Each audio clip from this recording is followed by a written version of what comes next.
Imagine it's a hot summer day in July, 1518, in the city of Strasbourg, what is now France. A woman named Frau Trophius steps out of her home and into the cobblestone street.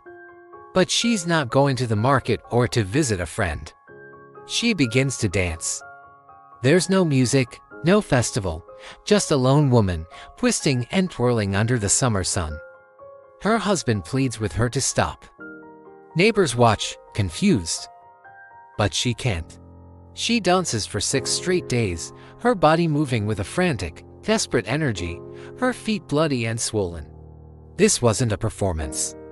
It was the beginning of one of the strangest and most terrifying events in history, the dancing plague.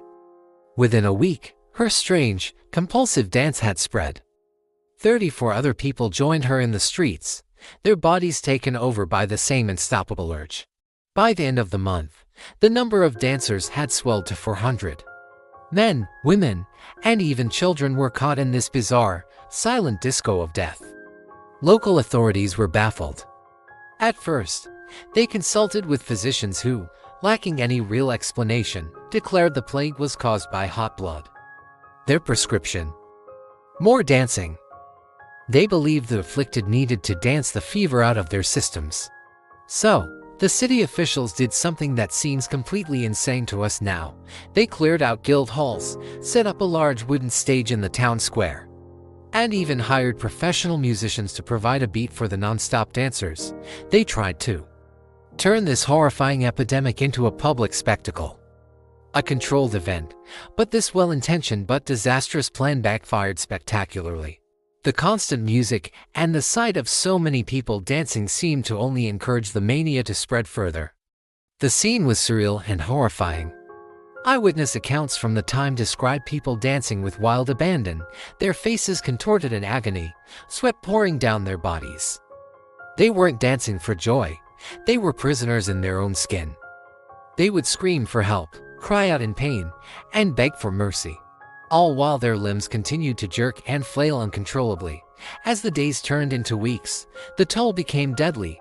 The dancers, unable to stop for rest or food or water, began to drop.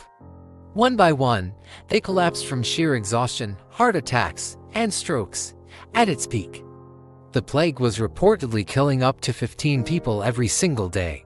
Imagine the terror of the townspeople, watching their friends and neighbors literally dance themselves to death, completely powerless to stop it. The streets, once meant for commerce and community, were now a stage for a macabre, months-long dance marathon with a fatal finish line.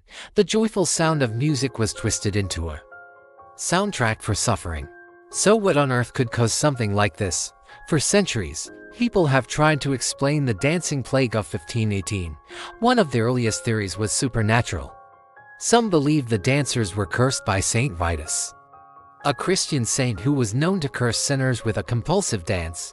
Terrified citizens made pilgrimages to his shrine, praying for deliverance. This explanation fit the highly religious and superstitious worldview of the 16th century, but it doesn't offer much in the way of a scientific answer. Another popular theory points to a physical cause, ergotism. Ergot is a type of mold that grows on damp rye, a common grain used for making bread at the time. This mold contains a chemical that is structurally similar to LSD. When ingested, it can cause severe muscle spasms, convulsions, and vivid hallucinations. This condition, sometimes called St. Anthony's fire, could potentially explain the uncontrollable movements and the strange behavior of the dancers. However, there's a problem with this theory.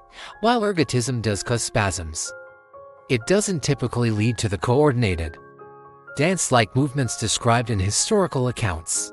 Also, it often causes gangrene, which restricts blood flow to the extremities, making prolonged dancing nearly impossible. No historical records of the Strasbourg plague mention these other key symptoms. This leads us to the most widely accepted explanation today: mass psychogenic illness, or what we might call mass hysteria. Think of it as a social contagion, where stress and anxiety spread like a virus through a population. And the people of Strasbourg in 1518 had plenty to be stressed about.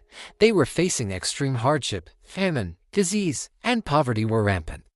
They were living in a constant state of fear and desperation. The prevailing belief system was steeped in superstition, with a deep-seated fear of divine wrath and supernatural curses. In this pressure cooker environment, the theory goes that the extreme psychological distress manifested physically. It started with one person, Frau Trophia, possibly experiencing a personal crisis. Her public, bizarre breakdown acted as a trigger for others in a similar state of high anxiety. Seeing her dance may have planted a powerful psychological seed. In a culture that believed in curses that could make you dance, the belief itself could become a self-fulfilling prophecy. The stress reached a tipping point, and their minds essentially forced their bodies to act out the shared anxiety in the form of this frantic, unstoppable dance. The authorities' reaction, building a stage and hiring musicians, only validated the reality of the phenomenon in the public's mind, making it even more contagious. This wasn't an isolated incident either. There are over 10 other documented cases of dancing mania in Europe between the 14th and 17th centuries, all occurring during times of great social turmoil. It's a chilling reminder of the powerful connection between the mind and the body, and how collective stress can erupt in truly bizarre and devastating ways. The dancing plague of 1518 eventually subsided around September. As mysteriously as it began, the dancers who survived simply stopped. The music faded, and the city was left to bury its dead and grapple with the memory of the summer when an entire town was forced to dance to death. It remains one of history's most unsettling mysteries. A story that feels more like a creepy folk tale than a real historical event. Thank you for watching, and if you found this story as fascinating as I did, be sure to like and subscribe for more deep dives into the strangest corners of history. See you next time.